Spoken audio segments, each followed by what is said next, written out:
Welcome back to Let's Make a Game, a channel about making computer role-playing games using the free program Twine and the Sugarcube format for Twine. In this video, I would like to address the question of whether it is possible to make a game using Twine and Sugarcube that is designed to be played on mobile phones rather than on laptops or desktop computers, which is what I've been doing thus far in the series. And if so, how would we go about doing that? Well, the short answer is that yes, it is possible, I believe, but that you need to simplify what you're doing. So the big difference, the obvious difference between a phone screen and a laptop or a desktop screen, obviously there's differences within laptops and desktops, but for the purposes of this video, we can sort of treat them as being a similar class of thing, and obviously there's differences between phones as well. But the obvious difference is that the screens are smaller. But a less obvious difference, but still a very important one, is what's called the PPI, the pixels per inch. So I've been looking on the internet for details. This site claims that a 27-inch monitor might have a pixel density of about 110. In other words, for each inch of physical distance on the screen, there's 109 different, possible coloured dots, right? Possible pixels. Whereas looking at an iPhone, depending on what sort of iPhone, you can have 460 pixels per inch, or even higher in a few cases. Now, obviously, iPhones are sort of towards the top end of phones, I guess, and other phones are probably going to have lower resolution. But the point is that you get a lot more pixels per inch on a phone, generally speaking, than you get on a laptop. And what that means is, generally speaking, that pictures are much smaller. So if you have a little icon of a character that looks about the right size on your laptop, because even if you're making a game for phones, you're probably going to be making it on a laptop or desktop, and it looks fine on your laptop or desktop. When you look at it on a phone, it's going to be tiny, and it's probably going to be too tiny. So you need to sort of realize that and either make your pictures bigger in terms of their pixel size, but then you have to remember that you also have less total pixels, of course. So you can't have the same sort of complex layout that you have on a desktop game. Even if you were able to squeeze everything in, it would all be very teeny and bitty, and it would be very difficult to see what you were meant to click and what you were meant to do. So the key here is simplifying. What Twine was originally designed for was to make sort of simple choose-your-own-adventure style games that don't require a lot of programming or don't require any programming. You can just type in what happens and the choices, and then where the choices go. Right? That's the original idea, but then people who were interested in it, including me, have said, okay, but how can we add on a character system? How can we add on an inventory system? How can we have graphics? We've wanted to sort of pile on more features. And if you're making a game for a phone, you're going to have to sort of get rid of some of those things that have been piled on and go back to basics, go back to the original idea of the thing. Now, that doesn't mean that you can't have characters. It doesn't mean that you can't have randomness. There's nothing stopping a phone having randomness.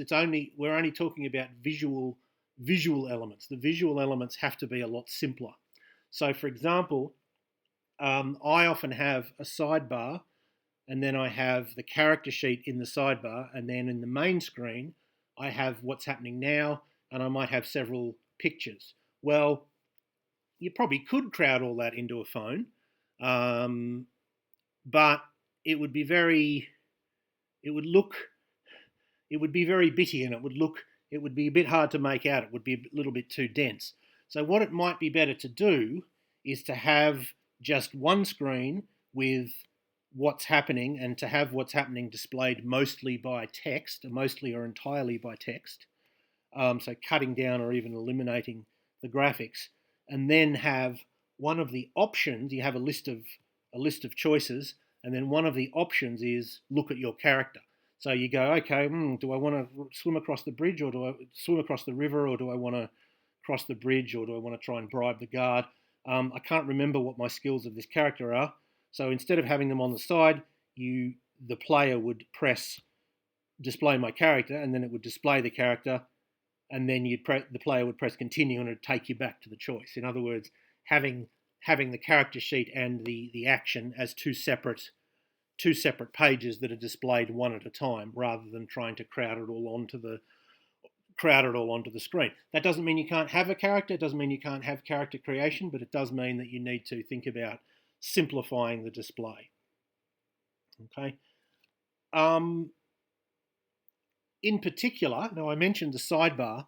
In particular, I would recommend turning off the sidebar.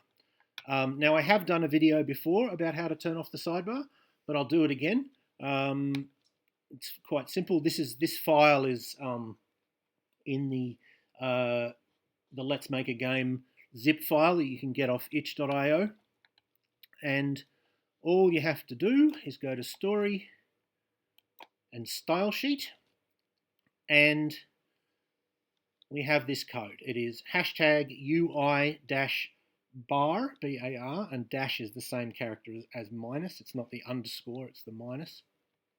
So #UI, or hash, I guess, #UI-bar, space, curly brackets, display : none, semicolon, so display, semicolon, space, none, sorry, display, space,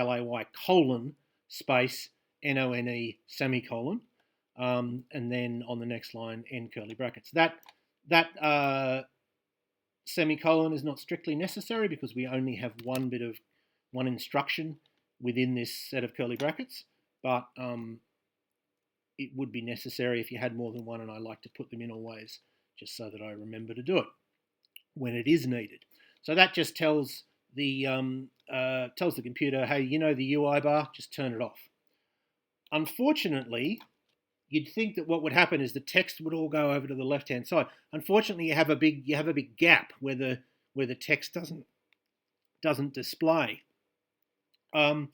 So that is a problem that Harlow, the other main format for Twine. There are several formats for Twine, but the two most popular ones are Sugarcube and Harlow. Harlow doesn't have that problem because it, by default, has a single screen, whereas Sugarcube by default has a sidebar and a main screen. So for the specific task of making a game for mobile, to be honest, Harlow might be better. But if you've learned, obviously if you've learned Sugarcube, I mean they're almost separate languages. They're really, really different. So it might not be worth learning a thing, just for that. But yeah, that's not ideal, but I would recommend turning off the sidebar if you are going to use Sugarcube. The other thing I would talk about is JavaScript, because for iPhones in particular, some of them don't have JavaScript enabled by default in the web browser that they use. And of course, every Twine game plays in a web browser. You can turn it on. You just go to settings, and I mean it's fairly easy to do. And you could have instructions on how to do it in your game, but there are some people who are going to not read the instructions. There are some people who are going to not bother to do it. Like I've downloaded a game, and then there's a sort of page full of instructions of how you set it up. And I've thought, you know what, I don't want to play this game that badly. I'd just rather play a game that I can download and just click and it plays, right? So if you do rely on JavaScript, that that's gonna be a potential problem for some users, which is a particular problem because we often use the configuration, the no. I'll bring in an example if I can. The instruction to get rid of or to not automatically put in line breaks is in JavaScript. Let me show you. So we load this. Sorry. Okay.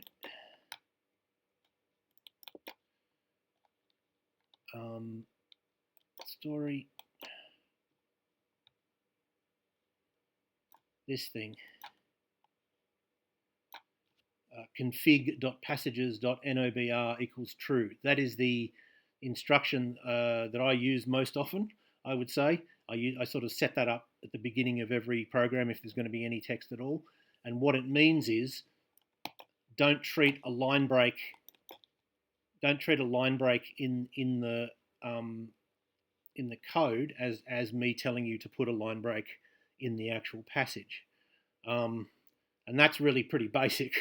So, what are you going to do there? Well, I guess what I would recommend for the maximum, to get to the maximum number of people, I would recommend not setting up that JavaScript and remembering that every time you have a line break in the game, that's going to be a line break on the screen, and that means that your code, if you have a lot of code, the code's going to have to be it can't be laid out neatly, right? I like to lay out my code with nice line breaks between each bit, and that's not going to be possible if the computer is interpreting every one of those line breaks as, oh, it wants me to put a line break in the actual game. So again, that's unfortunate, but this is the essence of making a game for phones. It's simplify, or specifically simplify the layout. I wouldn't have anything that's done with tables. I would try and make everything just a straight set of paragraphs and then some choices if you can. And I would minimize or eliminate JavaScript. I certainly wouldn't rely on JavaScript. And the final thing I would say, although this is common sense, you're probably going to be making this game on a desktop or a laptop, even if it's for a phone. So therefore, have the phone with you and test what you've done with the phone as soon as possible. And if you add new stuff, test that as soon as you add it, right? In other words, make the game, upload it to however you're distributing it, itch.io, for example, which is the one that I use for the files for this series. Download it on your phone. Make sure that it is easy to download on the phone, and then play it and make sure that it works. Make sure that it works properly. So that is my advice. I am far from an expert on this. I have barely had a smartphone. I've barely used a smartphone even, let alone trying to make a game for it. So many of you probably know more about this stuff than I do. But, this is what I was able to find out. If I'm wrong, jump in the comments, or if I've missed something, jump in the comments. But I hope that what I said was useful or interesting to at least some of you, and I hope you will tune in next time.